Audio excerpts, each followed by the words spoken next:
हाँ जी, नमस्कार प्यारे विद्यार्थियों। आज हम करने जा रहे हैं 12th स्टैंडर्ड की कंपलसरी बुक का 4th चैप्टर है द रेड ट्रैप। ये लेसन काफ़ी इम्पॉर्टेंट है। यहाँ से लॉन्ग क्वेश्चन, शॉर्ट क्वेश्चन और एक्सट्रैक्ट बेस्ड क्वेश्चंस भी पूछे जा सकते हैं। आपको पता है कि 12th स्टैंडर्ड में एक पैसेज दे दिया जाता है, एक्सट्रैक्ट दे दिया जाता है और उसमें से फिर क्वेश्चंस पुट किए जाते हैं, है ना। उसके लिए आपको लेसन को बहुत अच्छी तरह से समझना ज़रूरी है और लेसन की स्टोरी को बहुत अच्छी तरह से आपको हर छोटी से छोटी चीज़ का पता होना चाहिए। तो इसके लिए चलिए हम देखते हैं। तरण क्लासेस के यूट्यूब चैनल पे आपका हार्दिक स्वागत है। मैं बलविंदर कौर पीजीटी इंग्लिश आपके लिए नई वीडियो लेके हाजिर हूँ। पहले हम इस रेड रैप चैप्टर के जो ऑथर हैं सलमा लैजरलॉफ, उनके बारे में थोड़ा देख लेते हैं। उनका जन्म हुआ था 20 नवंबर 1858 मारबैका स्वीडन में और उनकी डेथ हुई थी 16 मार्च 1940 को मारबैका स्वीडन में। प्रोफेशन से वो राइटर थे और इसके साथ साथ वो टीचिंग भी करते थे, टीचर भी थे। और उनकी मूवी है द एन्चेंटेड बॉय और द सेज ऑफ गोस्टा बर्लिन। पहली लेडी थी सलमा लैजरलॉफ जिसको नोबेल प्राइज़ मिला। इस हिस्ट्री में जिस लेडी को सबसे पहले नोबेल प्राइज़ से नवाजा गया था वो थी सलमा लैजरलॉफ। वो एक स्वीडिश राइटर थी। उन्होंने स्वीडन लैंग्वेज में ही अपनी जो राइटिंग्स हैं दी हैं और उसको बाद में काफ़ी लैंग्वेजेस में ट्रांसलेट किया गया था। अब हम इस चैप्टर में देख लेते हैं रेड रैप स्टोरी में कौन कौन से करैक्टर्स हैं। इसमें सबसे इम्पॉर्टेंट करैक्टर जो है वो है पैडलर और उसके पास कुछ रेड रैप्स हैं। रेड ट्रैप होता है चूहेदानी, है ना। हालांकि इस लेसन को मेटाफर दिया गया है रेड ट्रैप का कि किस तरह से जो ये वर्ल्ड है वो एक रेड ट्रैप की तरह है और यहाँ जो लोग हैं रहने वाले वो रैट्स की तरह हैं, चूहों की तरह हैं। दूसरा करैक्टर है इसमें एक ओल्ड मैन है क्रॉफ्टर, जो कि अकेला अपनी एक हट में रह रहा होता है अपने काऊ के साथ। थर्ड करैक्टर है master Smith in the Ramsjo iron mill in Sweden. Sweden की आयरन मिल जो है उस मिल का नेम है रामसजो आयरन मिल, उसका मालिक है। आगे हैं helpers in the mill black Smiths, कुछ उनके जो रामसजो मिल का मालिक है उसके कुछ हेल्पर्स हैं।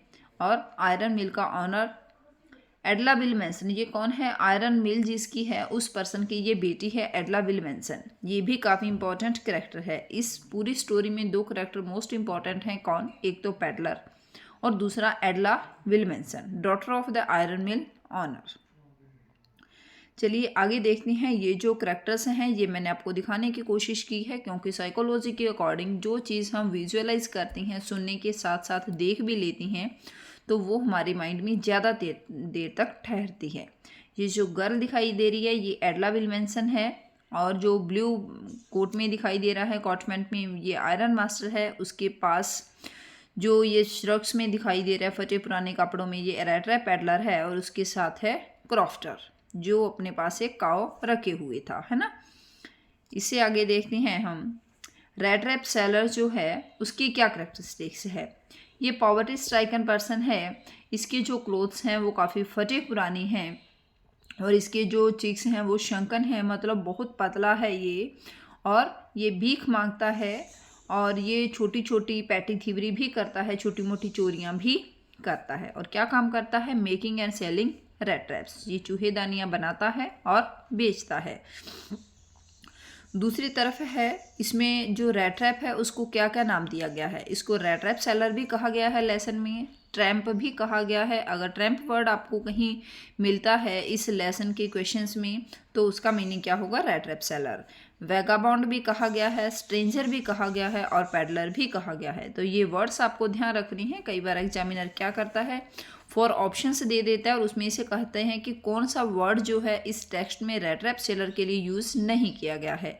तो आपको ध्यान रखना है rattrap seller, tramp, vagabond, stranger और पैडलर वर्ड्स उसके लिए यूज़ हुए हैं। चलिए अब हम इस लेसन की थीम देखते हैं, सब थीम। ये जो स्टोरी है ये किस बारे में है ना, और क्या इसकी थीम है, किस बेस पे है। The story is based on the universal theme that the essential goodness in man can be awakened through understanding and love. तो ये स्टोरी हमें बताती है, ये यूनिवर्सल थीम देती है कि जो हमारे अंदर अच्छाई है वो किस तरह से हम उसको देख सकते हैं, किस तरह से उसको जागृत अवस्था में लाया जा सकता है, उसको प्रेम से या फिर उसको अच्छी तरह से, अगर कोई पर्सन दुखी है हम उसको अच्छी तरह से समझते हैं, अच्छे से उनसे बात करते हैं तो उनके अंदर की अच्छाई को जगाया जा सकता है। यह 10th स्टैंडर्ड में आपने देखा होगा, नेल्सन मंडेला वाले लेसन में है। उसने कहा है ना कि जब हमें जो आर्मी थी या पुलिस जो थी वो हमें अरेस्ट करने के बाद मारते थे तो कई बार उनके माइंड में भी हमें कहीं ना कहीं काइंडनेस की चिंगारी देखने को मिलती थी, तो वही हमें आगे बढ़ने को मोटिवेट करती थी, है ना। The story revolves around the belief that the whole world is nothing but a big rat trap with all its temptations used as baits। तो ये कहानी बताती है कि जो पूरा वर्ल्ड है ये एक रेट ट्रैप के अलावा कुछ भी नहीं है, और जो सब हमें ये टेम्पटेशंस हैं, लालच है, वो क्या है, वो बेट्स हैं। उन बेट्स की वजह से हम इस रेट ट्रैप में फंसते जा रहे हैं। मतलब ये जो फैसिलिटीज़ हैं, इस लालच में आके हम इस दुनियादारी में फंसे हुए हैं, और ये जो दुनिया है वो एक रेट ट्रैप है जो हमें डिफरेंट तरह की फैसिलिटीज़ के लालच देती है, टेम्पटेशंस देती है, जिस वजह से हम अपने फैमिली के लिए टाइम निकाल के हम किसी को समझ भी नहीं पा रहे हैं और इस पैसा कमाने के लालच में लगे हुए हैं, है ना। आगे है इस लेसन की summary. The author uses the rat trap as a metaphor to justify the theme and basic idea that the world offers riches and joys as baits to trap man। तो इस लेसन में जो rate trap है वो as a metaphor use किया गया है। Metaphor क्या होता है, किसी चीज़ का कंपैरिजन बट एज लाइक वगैरह वर्ड्स को यूज़ किए बिना, बट जिस चीज़ से हम उस चीज़ को, दोनों चीज़ों का कंपैरिजन करते हैं उनका आपस में रियल में कोई मेल नहीं होता है ना। जैसे इसमें रेट ट्रैप है और वर्ल्ड है, इन दोनों का कंपैरिजन किया गया है कि जो वर्ल्ड है वो एक रेट ट्रैप की तरह है। जिस तरह से हम रेट ट्रैप में चूहेदानी में कुछ खाने को रख के चूहों को लालच देते हैं और वो आके चूहेदानी में फंस जाता है, उसी तरह से ये जो वर्ल्ड है हमें डिफरेंट तरह की जॉयस वगैरह से, रिचेस का ना, फैसिलिटीज़ की वजह से ये हमें लालच देता है और हम उनकी वजह से इस वर्ल्ड में फंस जाती हैं। तो देखो रेट ट्रैप और वर्ल्ड का कहीं दूर दूर तक कोई मेल नहीं है ना, बट फिर भी दोनों में कंपैरिजन किया गया है, तो यहाँ क्या है, मेटाफर यूज हुआ है। The peddler in the story is taken by the multiple baits offered to him in the form of a cottage on the roadside। इस लेसन में जो पेडलर है उसको डिफरेंट तरह के बेट्स ऑफर किए जाते हैं कि वो इस रेट ट्रैप में फंस जाए। किसके द्वारा, जो रोड साइड पे एक कॉटेज बनी हुई है, एक हट बनी हुई है, the crofter hospitality and his confidence. तो इसमें क्या है कि जो क्रॉफ्टर है उसकी ईमानदारी है, उसने उसकी आवभगत रिस्पेक्ट काफ़ी अच्छे से की है और उसको इस पे बिलीव था कि ये बेचारा अकेला पर्सन है, ये मेरे पास रहेगा और मैं भी अकेला हूँ तो हम दोनों आपस में बातें करेंगे। वो काफ़ी अच्छे से रेस्पेक्ट करता है, कौन, क्रॉफ्टर, जो रोड साइड के साइड में जिसकी कॉटेज बनी हुई थी। Most of all it was the money shown by the crofter that brought him back into the trap. Mainly ये जो क्रॉफ्टर ने उसको 30 करोड़ नोट्स दिखाए थे ना कि मैं गाय का दूध वगैरह बेच के और उससे पैसा कमा के मैंने जो सेविंग की है वो 30 करोड़ नोट्स मेरे पास हैं, तो ये ही 30 करोड़ नोट उसको वापस लाते हैं और वो एक ट्रैप में फंस जाता है। He came back to steal the 30 kronor notes shown by his host. तो वो जो होस्ट था, क्रॉफ्टर जो था, उसने इसको 30 करोड़ नोट्स दिखाए थे, तो वो वापस किस लिए आता है, उनको चुराने के लिए। In his attempt to save himself from the clutches of law, he got all the more entangled into the trap। He became a victim of his own philosophy of life। वो अपनी लाइफ की philosophy का victim खुद ही बन जाता है। कैसे? क्योंकि जब वो उस कॉटेज में पहुंचता है, क्रॉफ्टर उसको काफ़ी रिस्पेक्ट करता है, तो वो क्रॉफ्टर अपनी पूरी कहानी उसको बता देता है कि मैंने अभी तक कितनी सेविंग की है, और वो सेविंग का पैसा वो एक पाउच में डाल के हैंग कर देता है ना। तो बट उसको लगता है कि मैं ये पैसा चुरा लूँ, तो वो चुरा लेता है उस पैसे को वापस आके। जब चुरा के निकलता है तो वो रोड से हट के जंगल का रास्ता फॉलो करता है, क्योंकि उसको लगता है कि इस रास्ते पे मुझे कोई ना कोई अरेस्ट कर लेगा, पकड़ लेगा, तो उससे बचने के लिए वो जंगल का रास्ता चूज़ करता है। और वहाँ जाके उस जंगल के रास्ते में काफ़ी आगे जाके रास्ते निकलते हैं तो वो खुद ही भटक जाता है। तो वो अपने आप से कहता है कि मैं उस रेट ट्रैप में खुद ही फंस गया हूँ। The world like bait kept enticing him further in the form of the iron master and his daughter with all their hospitalities that they offered. इसी तरह से उसके सामने आगे से आगे बेट्स आती गई हैं। फिर आयरन मास्टर उसको अपना दोस्त कंसिडर करता है और वो अरेस्ट होने से बचने के लिए कुछ बोलता नहीं है। फिर उसकी बेटी उसके पास आती है, काफ़ी रिस्पेक्ट वगैरह देती है उसको, है ना। The kind treatment meted out of him by Miss Edla Willmansson left a deep impression on him. तो एडला विल्मसन का जो बिहेव था उससे वो काफ़ी इम्प्रेस्ड था। Etch awaken the hidden goodness in him on seeing that she had gone out of her way to make him comfortable and had also opposed her father who wanted to turn him away on realizing that he was not the man his old army comrade that he had taken him for. अब जब वो red rap seller है, vagabond है, वो क्या करता है कि जंगल में जब भटक जाता है तो रामस जो आयरन मिल में आता है और वहाँ ब्लैक स्मिथ को कहता है कि मुझे एक रात यहाँ रह लेने दो। तो वो उस फर्नेंस के पास सो जाता है। तो उसके पास जैसे ही वो वहाँ लेटा हुआ होता है तो आयरन मिल का जो ऑनर है वो आता है। उसको लगता है उस अंधेरे में, वो अच्छे से उसको पहचान नहीं पाता है फर्नेंस की रोशनी में, तो उसको लगता है कि ये मेरा पुराना आर्मी का फ्रेंड है। तो वो उसको घर जाने के लिए कहता है, आयरन मास्टर का जो ऑनर है, बट ये वैगाबॉन्ड मना कर देता है क्योंकि उसको लगता है कि अगर मुझे इसने पहचान लिया तो ये मुझे अरेस्ट करवा देगा और मेरा ये फ्रेंड तो है ही नहीं है। तो जो ऑनर है उसको लगता है कि नहीं, ये मेरा दोस्त है, बट ये जानबूझ के मेरे घर नहीं जा रहा है क्योंकि इसको लगता है कि मैं बहुत गरीब हो गया हूँ।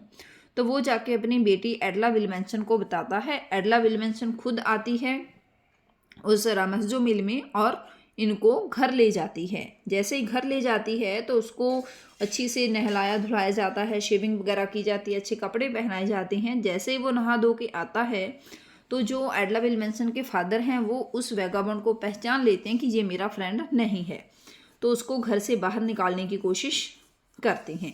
बट जो एडला विल्मसन है वो काफ़ी अच्छी है, वो उसको पहचानने के बाद भी कि ये मेरे पापा का फ्रेंड नहीं है, वो उसके साथ बहुत अच्छे से बिहेव करती है और उसको उस दिन वहीं रोक लेती है और क्रिसमस उनके साथ सेलिब्रेट करने के लिए कह देती है।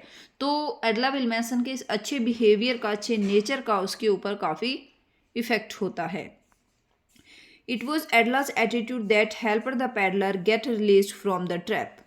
ये एडला का एटीट्यूड ही था, एडला का ही अच्छा नेचर था कि उसने उस ट्रैप को, ट्रैप कौन है, वैगाबॉन्ड रेड रैप सेलर, उसको उस जाल से बाहर निकलने में हेल्प की। ही surrendered the stolen money and also thanked her for bringing about the much desired change on him. वो हालांकि खुद सुधरना भी चाहता था बट उसको ऐसा कोई चांस नहीं मिला था कि वो सुधर सके। तो वो क्या करता है, उसने जो पैसा चुराया था 30 क्रोनॉर्स उस क्रॉफ्टर के चुराए थे, वो उस एडला विल्मसन को वापस दे देता है और उसको थैंक्स भी बोलता है कि जो चेंज मैं अपनी ज़िंदगी में लाना चाहता था वो मेरे से नहीं लाया गया था, बट तूने मुझे इम्प्रूव कर दिया। His basic goodness came to the fore because of her sympathies and her concern towards him. अब उसकी जो गुडनेस थी वो किस तरह से सामने आई, उसकी सिंपथी की वजह से और जो उसका अच्छा बिहेवियर था उस वजह से। क्वाइट राइटली ही addressed her as honoured and noble miss while writing the note to her. जब उसने अपना गिफ्ट दिया था उसको, एडला विल्मसन को, और उसके ऊपर नोट लिखा हुआ था, तो उसने क्या लिखा था, ऑनर्ड एंड नोबल मिस। किसको कहा था ये ऑनर्ड एंड नोबल मिस? ये उसने कहा था एडला विल्मसन को, क्योंकि उसको लगा कि इसी लड़की की वजह से मेरे में इतना चेंज आया है और इसने मुझे सुधरने का चांस दिया है। आगे देखिए, ये जो है एडला विल्मसन है, इधर जो हमें गर्ल दिखाई दे रही है और उसके सामने कौन है, ये वो वैगाबॉन्ड है, रेड रैप सेलर है। आगे है जस्टिफिकेशन ऑफ द टाइटल, मतलब इस स्टोरी का जो नेम है वो रेड ट्रैप क्यों रखा गया है, ये कहाँ तक सही है। The rattrap is an appropriate title as it is the story of a red trap peddler. जो रेड ट्रैप है इस स्टोरी का ये बहुत अच्छा टाइटल है, इसके लिए सबसे बेस्ट टाइटल यही है क्योंकि इस स्टोरी जो है वो किसके बारे में है, एक रेड ट्रैप पैडलर के बारे में है।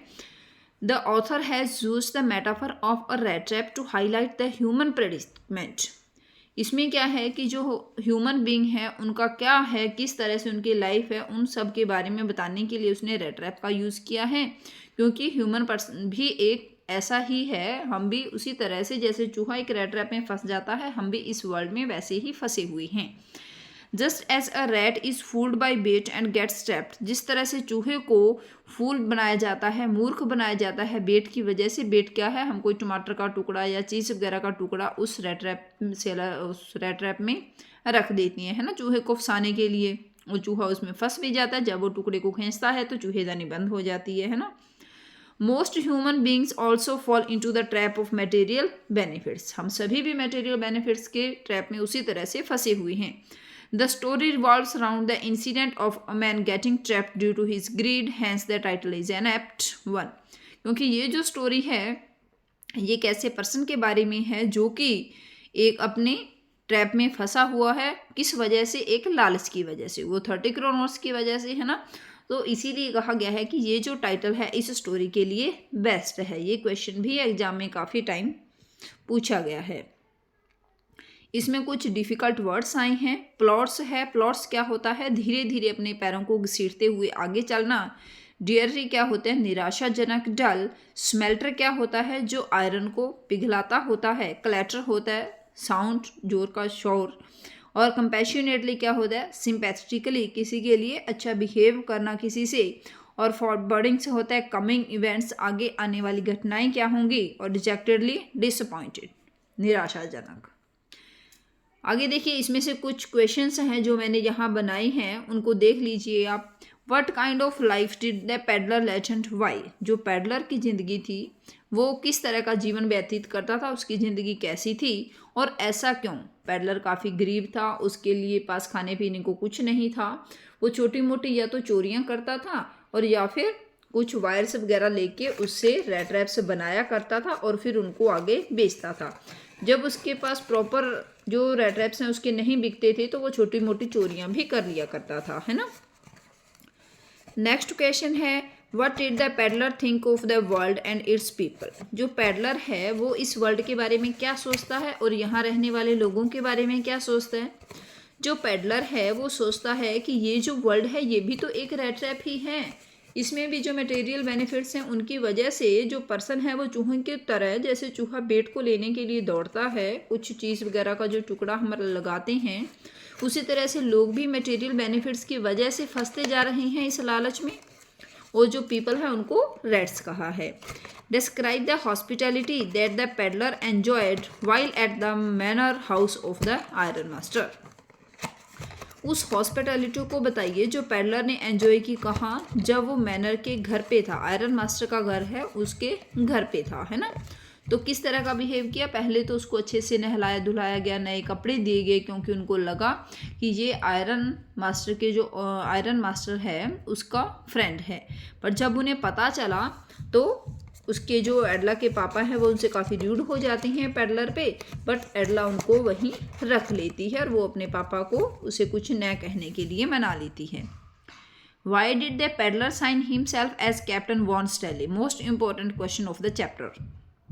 देखो, जो पेडलर है उसने कैप्टन वॉन स्टैले का साइन क्यों किया था, जो उसने गिफ्ट दिया था ना एडला को, उसमें 30 करोनोर रख के एक रैट ट्रैप था उसमें, फिर 30 करोनोर्स थे, है ना।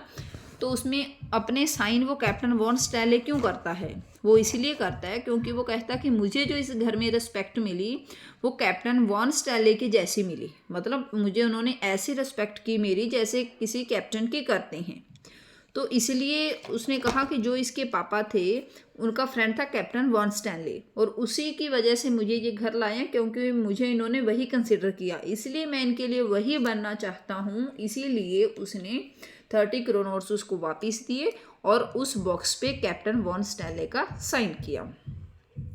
Justify the title of the story the rat trap, तो ये मैंने आपको अभी जस्टिफाई किया है कि इस स्टोरी का जो टाइटल है वो द रैट ट्रैप क्यों रखा गया है ना।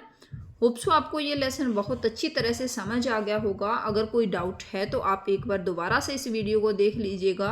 मोस्ट इम्पोर्टेंट चैप्टर है। अगर मैं ये कहूँगी कि इस चैप्टर के बिना पेपर ही नहीं बन सकता तो कोई अतिशयोक्ति नहीं होगी, किसी तरह का कोई हाइपरबोल यहाँ नहीं होगा, किसी तरह का कोई एग्जैक्रेशन नहीं होगा, क्योंकि ये मोस्ट इम्पोर्टेंट चैप्टर है। ऐसा कभी भी नहीं हुआ है कि इस क्वेश्चन से कोई क्वेश्चन ना बने और पेपर बने। क्वेश्चन पेपर में हमेशा से यहाँ से क्वेश्चन पुट होता है और होगा। आप इस चैप्टर को बहुत ही अच्छी तरह से कर लीजिएगा। जो ये 5 क्वेश्चंस हैं इनको पढ़ लेना। इसमें भी जो टाइटल वाला रेड ट्रैप और कैप्टन वॉन स्टैनले के साइन उसने क्यों किए, और एक है कि इस स्टोरी में उसने जो मेटाफर रेड ट्रैप का यूज़ किया है वो क्यों और कैसे किया है, ये भी बहुत अच्छी तरह से पढ़ लीजिएगा। जितना मैंने इस स्टोरी में आपको बता दिया है इससे बाहर नहीं जाएगा, क्वेश्चन यहीं से बनेगा, इसी के अंदर से। तो मैं चाहती हूँ कि अभी देखने के बाद एक बार आप एग्जाम टाइम में भी इसको दोबारा से ज़रूर पढ़ लीजिएगा, ठीक है। फिर भी अगर आपको कोई डाउट हो तो आप लोग पूछ सकते हो। चैनल को सब्सक्राइब और शेयर करना मत भूलिएगा, ठीक है। वीडियो को लाइक भी करना है। Thank you and have a nice day.